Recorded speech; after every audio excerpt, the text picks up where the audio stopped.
So Vignan గారు 'రాజు weds Rambai' movie ఈరోజు release అయింది. ముందు నుంచి కూడా సోషల్ మీడియాలో బాగానే వైరల్ అవుతున్నాయి. ట్రైలర్ గానీ, సాంగ్స్ కూడా బాగున్నాయి. అయితే మూవీ గురించి చాలా కాన్ఫిడెన్స్‌గా ఉన్నారు. టికెట్ ప్రైసులు కూడా వాళ్ళు తగ్గించి పెట్టడం అండ్ ఇంకా డైరెక్టర్ ఒక ఛాలెంజ్ కూడా చేశారు. ఈ మూవీ నచ్చకపోతే నెగెటివ్ రివ్యూస్ వస్తే అండర్‌వేర్‌తో అమీర్పేట్ సెంటర్‌లో తిరుగుతాను అని చెప్పేసి. మూవీ చూసిన తర్వాత మీకు ఎలా అనిపించింది? అసలు ఇప్పుడు డైరెక్టర్ ఏం చేస్తారు? ఫస్ట్ ఆఫ్ ఆల్ ఇది 'రాజు వెడ్స్ రాంబాయ్' దాకా రావాలి అంటే నేను ఈటీవీ నుంచి రావాలి. ఈటీవీలో బయట ఎన్ని సీరియల్స్ వచ్చినా ఈటీవీ వీక్లీ సీరియల్స్ అంటే అప్పట్లో ఒక ట్రెండ్. అవును. ఆ సీరియల్లో పాటలు సినిమాలకు ఉన్నట్టు అందరికీ వారానికోసారి సీరియలే మరి ఎగబడి చూసేవాళ్ళు. తర్వాత డైలీ సీరియల్స్ అయినా ఈటీవీ ఒక ట్రెండ్, అది విధితో స్టార్ట్ అయింది. అండ్ నెక్స్ట్ అంటే 1000 ఎపిసోడ్ల పైన సీరియల్స్ రావడం. తర్వాత మధ్యాహ్నం సీరియల్స్ 5000 ఎపిసోడ్లు 4000 ఎపిసోడ్లు వెళ్ళడం కూడా ఈటీవీకే సాధ్యమైంది. రియాలిటీ షోలు ఎన్ని ఛానల్స్లో వచ్చినా ఈటీవీ 9:30 రియాలిటీ షోలకు అందరూ అతుక్కుపోతారు. అలాగే కొన్ని సంవత్సరాలు డిగేట్లు ఆడిన షోస్ బోల్డ్ అని ఉన్నాయి. అట్లా ఈటీవీ అటెన్షన్ గ్రాబింగ్లో నెంబర్ 1. అంటే మళ్ళీ పాడితే తీయగ లాంటి షోస్ ఇట్లాంటివన్నీ అంటే సహజత్వం, సున్నితం అండ్ జనాలకి బాగా ఈజీగా మైండ్లోకి చేరుకోవడం, ఆలోచింపజేయడం, ఇలాంటి అంశాలన్నీ ఉంటాయి. యాజమాన్యం ముందు నుంచి అంతే. రామోజీరావు గారి అదంతా ఆ టెరిటరీ అంతా అలాగే ఉంటుంది. అండ్ ఇప్పుడు వాళ్ళు ఎవరు లేకపోయినప్పటికీ ఈటీవీ విన్ యాప్ ద్వారా and ETV win production house నుంచి కొన్ని అడప చిన్న సినిమాలు వస్తున్నాయి. వారానికి ఒకటి అక్కడొకటి. ఈ మధ్య అటెన్షన్ గ్రాబింగ్ మళ్ళీ ఈటీవీ విన్ వైపు వెళ్ళింది. ఈటీవీ విన్ నుంచి ఏదన్నా సినిమా వస్తుంది అంటే చాలు ఆసక్తిగా ఎదురు చూడడం ఎక్కువైపోయింది. ఓకే. ఏంటో ఏమో వస్తుందంట. పెద్దగా ఖర్చేం పెట్టరు, కోట్ల సెట్లు ఏం ఉండవు. కథలో బరువు ఇవన్నీ ఉంటాయి, దర్శకుడి మీద ఒక చిన్న బాధ్యత, ఇవన్నీ కలిపి అలా నీట్గా వెళ్తూ ఉంటుంది ఒక చిన్న ప్రయాణం. అలాంటి అరుదైన కొన్ని సినిమాలలో రీసెంట్గా 'రాజు వెడ్స్ రాంబాయ్' అని ఒక చిన్న సినిమా. ఇది 2010 బ్యాక్డ్రాప్లో జరుగుద్ది. అందరూ కొత్త వాళ్ళే హీరోయిన్లు. కానీ వీళ్ళ ఫేసెస్లో ఒక టైప్ ఆఫ్ అమాయకత్వం, ఒక టైప్ ఆఫ్ ఫ్రెష్నెస్ ఉండేసరికి జనాలకు కనెక్ట్ అయిపోయింది. మొన్న ఒక పాట వదిలేరు, అది బాగా హిట్ అయింది. అట్లా కొంచెం అటెన్షన్ గ్రాబింగ్. పెద్దగా సినిమాలు ఏం లేవు. And morning Allari Naresh cinema ఇప్పుడు ఆఫ్టర్నూన్ నుంచి వేస్తున్నారు వాళ్ళు. అది కూడా మైండ్కి మంచి సినిమానే, దాని తర్వాత మాట్లాడదాం. సో మార్నింగ్ ఎక్కువ మంది అటెన్షన్ని ఈ సినిమా లాక్కెళ్ళగలిగింది. యూనిట్ వాళ్ళు కూడా చాలా కాన్ఫిడెంట్గా దీన్ని ప్రమోట్ చేయడం, ఎక్కడ చూసినా వీళ్ళే కనపడడంతో కొంచెం ఓకే, నౌ స్టార్టెడ్. ఇప్పుడు సినిమా ఎలా ఉంది అంటే మామూలు పల్లెటూరులో జరిగే చాలా నార్మల్ లవ్ స్టోరీ ఇది. రాజు బ్యాండ్ కొట్టే అబ్బాయి ఆ ఊర్లో రాంబాయిని లవ్ చేస్తాడు. మొదట ఆ అమ్మాయికి ఇష్టం లేకపోయినా పదే వెంటబడుతున్నాడుగా, సరే పోతే పోనీలే ఒక ఛాన్స్ ఇద్దాం అన్నట్లుగా ప్రేమిస్తుంది. ఆ ప్రేమ కాస్త నెక్స్ట్ లెవెల్కి వెళ్ళిపోతుంది. ఇక్కడ హీరో తండ్రి శివాజీ రాజాకి ఏంటంటే, ఎవరో ఇక్కడ బ్యాండ్ కొట్టడం కంటే హైదరాబాద్ వెళ్ళి ఏదన్నా జాబ్ చేసుకోరా అని చెప్పడం. ఈ తండ్రికి గవర్నమెంట్ జాబ్ ఉంటుంది, చిన్న జాబే, హాస్పిటల్లో చిన్న జాబ్. హీరోయిన్ తండ్రికి సిద్ధు జొన్నలగడ్డ వాళ్ళ బ్రదర్. ఎస్.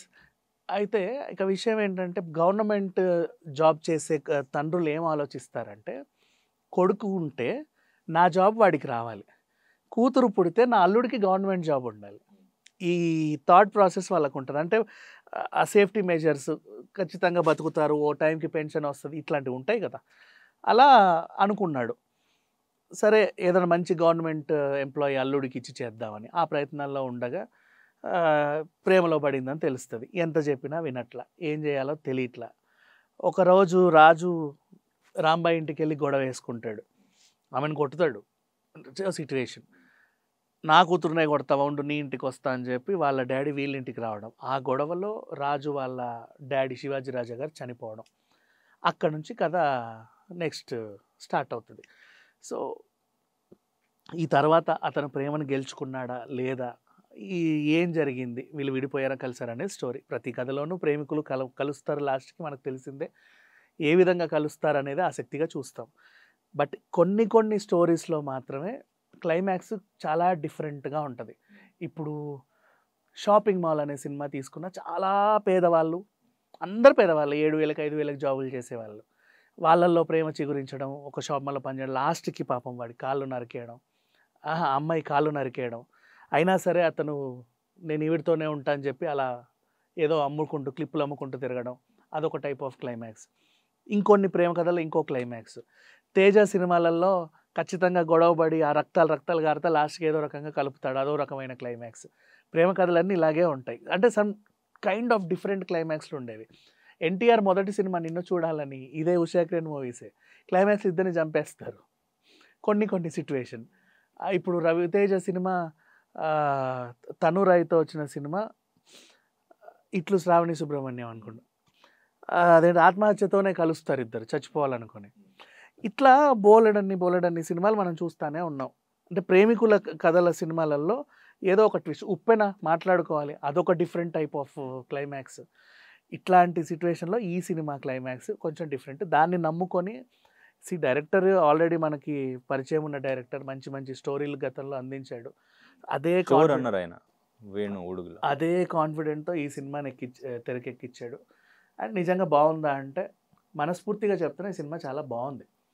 ఆ రోజుల్లోకి వెళ్ళిపోతావు. అప్పట్లో మనం వాడిన ఫోన్లు ఇవన్నీ చూస్తూ ఉంటారు, భలే ఉంది తెలుస్తూ ఉంటారు. అంటే ఆ కాలానికి తీసుకెళ్ళడంలో సక్సెస్ అయ్యాడు. 2010కే మరీ ఎక్కువ తీసుకెళ్ళవు, 15 ఏళ్ల క్రితమే తీసుకెళ్ళడంలో సక్సెస్ అయ్యాడు. ఆర్ట్ వర్క్ చాలా బాగుంది. ఆ టైంలో ఉన్న ప్రోడక్ట్స్ అవన్నీ తెలిసిపోతుంది కదా మనకి, కాలం ఏంటనేది. మనం ఇలాగ తిరిగే వాళ్ళమా స్కూల్ డేస్లో, ఆ డేస్లో ఊర్లలో అని తెలిసిపోతుంది. సాంగ్స్ అంటావా, ఈ సినిమాకి ప్రాణం. Background music and as well as పాటలు. కొన్ని పాటలు అయితే సినిమా అయిపోయిన తర్వాత కూడా మనకి ఇంటి వరకు వస్తూ ఉంటాయి మైండ్లో, అలా పాడుకుంటూ. సినిమాటోగ్రఫీ చాలా బాగుంది, ఎడిటింగ్ కూడా చాలా బాగుంది. చాలామంది అంటున్నారు ఇదెందుకు అదెందుకు, హైదరాబాద్లో పెట్రోల్ సన్నివేశాలు ఎందుకు, అది ఎందుకు, ఏం అవసరం. ఈ సినిమా కావాలబ్బా. అంటే సహజత్వానికి చాలా దగ్గరగా తీశారు. ఆ సహజత్వాన్ని మనం అనుభవించడానికి ఇష్టపడట్లేదు అంతే కొంతమంది. నేను ఎవరైతే నెగిటివ్ మాట్లాడారో చెప్తున్నాను. సో వాట్ ఎవర్, ఈ సినిమా మాత్రం అందరికీ హత్తుకునేలాగా ఉంది. ప్రతి ఒక్కరు యూత్ 90s కిడ్స్ అయితే బాగా ఎంజాయ్ చేస్తారు. వాళ్ళని ఊహించుకుంటారు ఈ సినిమాలో ఇలా ఉంటుంది అని. Very simple story. అంటే మనకి అంతెందుకు, ఇన్నేళ్ళు మనం పెరిగామా, మన ఊర్లలో కూడా అక్కడో ఇక్కడో ఎవరికో ఇలాంటి లవ్ స్టోరీ ఉండింది అనేవన్నీ గుర్తొస్తూ ఉంటాయి. బట్ క్లైమాక్స్ కొంచెం డిఫరెంట్గా రాసుకున్నాడు. ఇట్లా కూడా చేస్తారా, ఇలా కూడా ఉంటుందా అని. అండ్ అంతే, ఇంకా ప్రొడక్షన్ వాల్యూస్ అంటే మనం మాట్లాడాల్సిన అవసరం లేదు. ఈటీవీ వాళ్ళు బాగానే పెడతారు, ఉన్నంత కథకు అవసరమైనంత వరకు పెట్టారు. ఈ సినిమాకి నేను ఇచ్చే రేటింగ్ 3.5/5. మీరు ఇలా ఇవ్వకూడదు ఈ మూవీకి. ఎందుకు రేటింగు? డైరెక్టర్ అండర్వేర్తో తిరిగే ప్రమాదం తప్పింది ఎట్లా ఏదైనా ఒక లైన్ ఇవ్వలేము. ఫైనల్ లైన్ ఆ అవసరం రాలేదు. ఏవో ఆయనకు ఉత్సాహంగా తిరగాలనిపిస్తే తిరగవచ్చు, దానికి ఎవరు అడ్డు చెప్పరు. బట్ వాట్ ఎవర్, మరి అలా అమీర్పేటలోనే తిరిగితే మా ఏరియాలో ఎందుకు తిరగవు? మా ఏరియా అంటే అంత చిన్న చూపానికి కూకట్పల్లి వాళ్ళు, నారాయణగూడ వాళ్ళు, కవాడిగూడ వాళ్ళు, దిల్సుఖ్ నగర్ వాళ్ళు గొడవ చేసినా చేయొచ్చు. అంటే మరి మా ఏరియాలు కావా, ఇక్కడ తిరగవా అని. అమీర్పేటలోనే ఎందుకు తిరగాలి? సరే what ever, but this is a very beautiful love story. 3.5/5 అని ఎందుకు ఇస్తున్నానంటే 1.5 ఎందుకు మింగేసావు అని అడిగితే రీజన్ ఏం లేదు. అంటే రొటీన్ స్టోరీయే కదా, ఛాలెంజ్ చేసి ఒక మంచి స్టోరీతోనే వచ్చారు అయితే డైరెక్ట్. నాకు ఆ క్లైమాక్స్ కొంచెం ఇబ్బంది కనిపించింది, అంత మించి ఇంకేం లేదు. అంటే ఏమో దీన్ని చూసి ఫ్యూచర్లో ఎవరైనా ఇట్లాంటివి ట్రై చేస్తారా అని.